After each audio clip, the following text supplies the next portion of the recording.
It is with a heavy heart that I convene today's hearing to examine the rise of extremism and violence against LGBTQI+ people in the United States. Last month, a person with an AR-15 style assault rifle entered Club Q, a nightclub that served as a haven for LGBTQI+ people in the Colorado Springs community, and opened fire on unsuspecting bar patrons and staff. The attackers' depravity robbed us of 5 innocent lives: Daniel Ashton, Raymond Green, Vance, Kelly Loving, Ashley Poe, and Derek Rump. More than a dozen people were injured in the rampage, and family members and loved ones who were left reeling have been forced to pick up the pieces. My heart breaks for those who endured this ruthless act of violence. The Club Q shooting represents an attack on all sacred places for LGBTQI+ people across the country that offer the promise of community and refuge from rampant bigotry. In attacking Club Q, the shooter targeted the sense of safety among the LGBTQI+ people across the country, a feeling of security to which they are entitled. The attack on Club Q and the LGBTQI community is not an isolated incident, but part of a broader trend of violence and intimidation across our country. Earlier this month, a group of extremists appeared at a Lakeland, Florida arts festival featuring drag performances to harass and intimidate performers and attendees. The extremist group, whose faces were concealed by masks, carried a banner with anti-LGBTQI+ slurs and raised their arms in Nazi salutes. And in my own community in New York City, home of Stonewall and the international capital of the LGBTQI+ rights movement, a man was arrested for throwing bricks at the windows of a gay bar on 4 different occasions. These actions are the culmination of years of anti-LGBTQI extremism that began in state houses across the country and spread to social media platforms before boiling over into the communities where we reside. In 2018, Republicans in state governments across the country introduced 110 pieces of legislation targeting the health and safety of LGBTQI people. In the past legislative session, this number tripled to more than 340 pieces of anti-LGBTQI legislation. These bills, which villainize LGBTQI+ people in classroom settings and target health care for LGBTQI people, and more directly threaten the freedom of LGBTQI people to live authentically and safely. For example, one piece of legislation signed into law by Florida Governor Ron DeSantis prohibits teachers from even mentioning LGBTQI+ people in classrooms.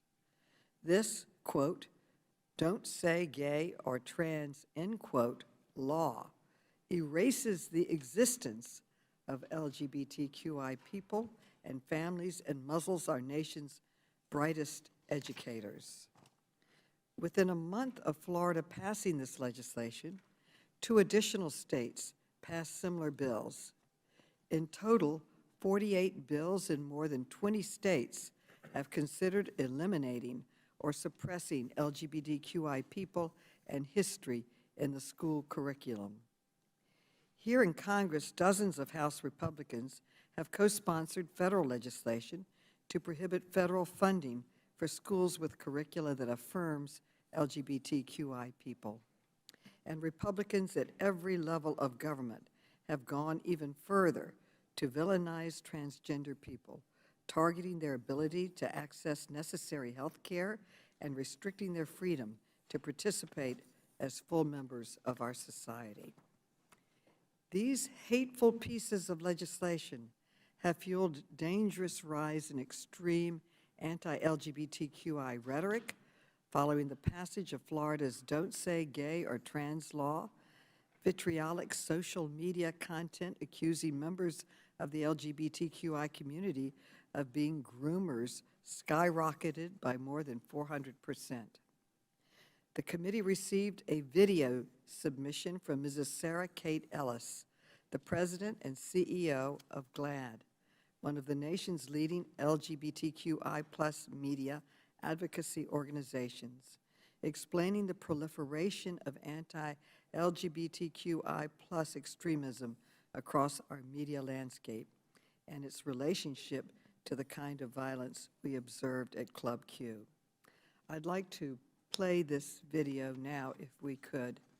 Thank you, Chairwoman Maloney, and thank you, leaders from Colorado Springs. GLAAD tracks and reports dangerous conditions for LGBTQ Americans. And I want to be very clear. We currently live in an unsafe America for LGBTQ people.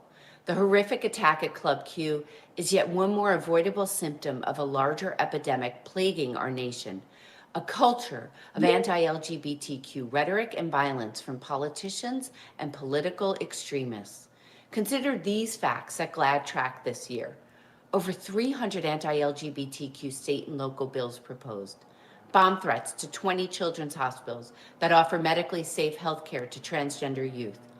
Nearly 150 attacks on LGBTQ events, and a new GLAAD poll found 48% of LGBTQ people and 72% of transgender respondents fear for their safety in the current political environment. Why is this happening? It starts with candidates and politicians who deliberately spread disinformation and anti-LGBTQ inflammatory political messaging. It continues with media. Fox News aired 170 anti-transgender segments in a 3-week span. The New York Times is approaching transgender healthcare as a debate as opposed to settled medicine, according to every major medical association. This rhetoric gets amplified on social media, where hate gets organized into action. Facebook too often refuses to act on the content that spread lies. On Twitter, New Media Matters data shows the maliciously defamatory slur groomer increased over 1,200% from 9 accounts since Elon Musk took over. This behavior is all exacerbated when bad actors have easy access to assault weapons. There is a direct line from dangerous words to violent behavior for the LGBTQ community. We can stop the lies and violence only if we work together. We all deserve to be safe in America. Thank you. Thank you. As Republicans have fanned the flames of bigotry, Democrats have remained committed to protecting and advancing the health, safety, and rights of the LGBTQI+ people. Last year, House Democrats passed the Equality Act, landmark legislation that would enshrine protections against discrimination for LGBTQI+ people into law. And this past June, to commemorate Pride Month, this committee shepherded the LGBTQI+ Data Inclusion Act to House passage. This groundbreaking legislation would expand federal data collection efforts to improve our ability to understand and address the specific challenges facing the LGBTQI+ people. More than 200 House Republicans voted against each of these pieces of legislation. As a longtime public servant, the fight for LGBT+ equality is one that has always been close to my heart. As a New York City Council member, serving the very community where the famous queer activist Eddie Windsor resided, I was proud to introduce the first legislation recognizing domestic partnership in New York State history. Just last week, Congress took the historic step of protecting the right to same-sex marriage under federal law, and President Biden signed it into law yesterday, with over 5,000 Americans on the lawn of the Capitol appreciating this act. But the work of ensuring that LGBTQ+ people can live authentically and safely is only just beginning. Today we will hear from some of the nation's leading experts regarding the rise of anti-LGBTQI extremism, the damage it inflicts upon our communities, and the steps we must take to eliminate it. I am pleased to welcome the new president of the Human Rights Campaign, Ms. Kelly Robinson, for her first appearance before Congress.